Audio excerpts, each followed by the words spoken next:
Halo Sobat Investor, selamat datang di Galeri Bursa Efek Indonesia Politeknik Negeri Padang. Gimana kabarnya hari ini? Semoga baik-baik saja ya. Setelah dilaksanakannya kegiatan pembekalan tiket pada minggu yang lalu, diharapkan teman-teman semua sudah tahu mengenai dasar-dasar pasar modal. Nah, mengenai pasar modal itu sendiri, kayaknya kurang afdol kali ya kalau misalnya kita nggak tahu bagaimana sejarah asal-usul pasar modal. Nah, gimana? Sudah siap? Oke, langsung saja kita mulai.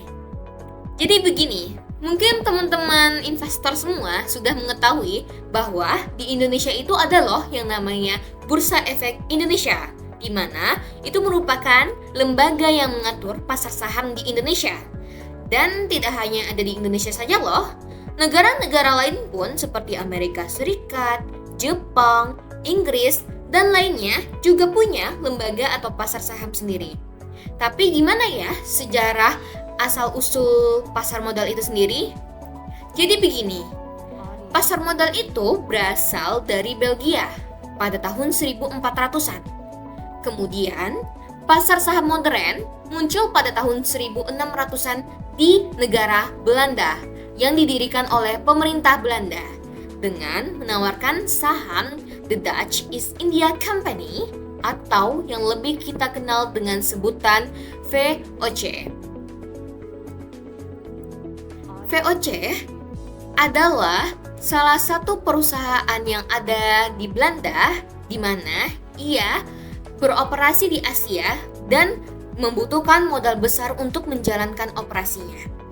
Untuk mengumpulkan dana, VOC ini menawarkan bagian kepemilikan atau saham loh kepada masyarakat umum.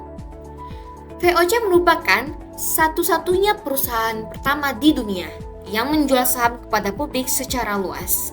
Setiap orang yang membeli saham akan mendapatkan bagian dari keuntungan perusahaan atau yang lebih kita sering kenal disebut dengan dividen.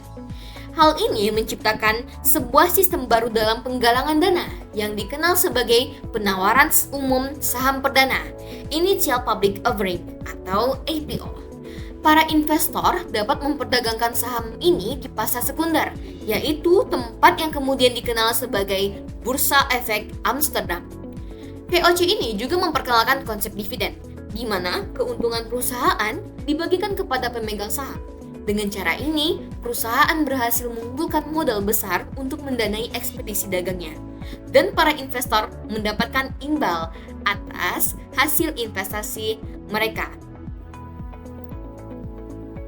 Nah sekarang, kalau misalnya perkembangan pasar modal di Inggris dan Prancis, itu pada abad ke-17 dan 18, perdagangan saham itu sudah mulai berkembang setelah adanya revolusi industri.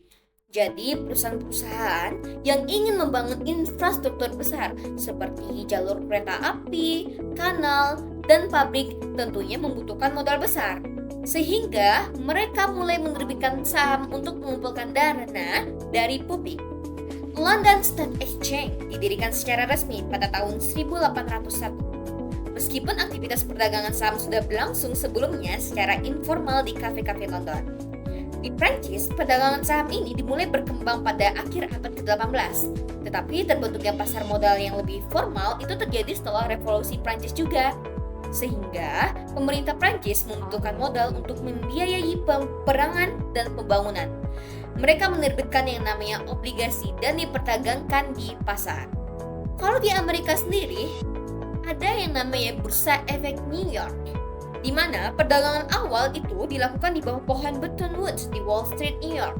Mereka memperdagangkan saham dan obligasi, termasuk saham dari Bank of New York, yang menjadi salah satu perusahaan pertama yang terdaftar di bursa tersebut.